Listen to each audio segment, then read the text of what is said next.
na nga, mga kaibigan. Sabi nga nila, kapag pinilit mo daw ang isang bagay, baka raw magdugo.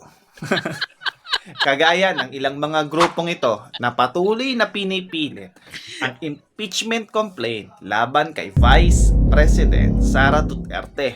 Na itong mga grupong ito, mga nagsasabing mga civil society kuno na naghahanap ng transparency and accountability. Ganun naman pala.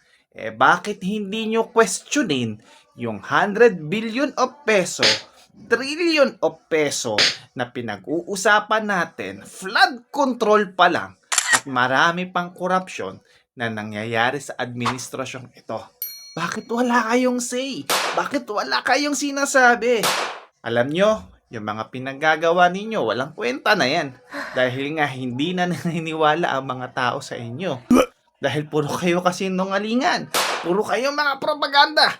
Mga tagagawa ng mga script na lahat ay pawang kasinungalingan. Kaya sa bandang huli, kayong grupo na nagbubuo ng ganyang propaganda, kayo yung magdudugo. Kayo rin yung masasaktan. Gaano kayo kabayas?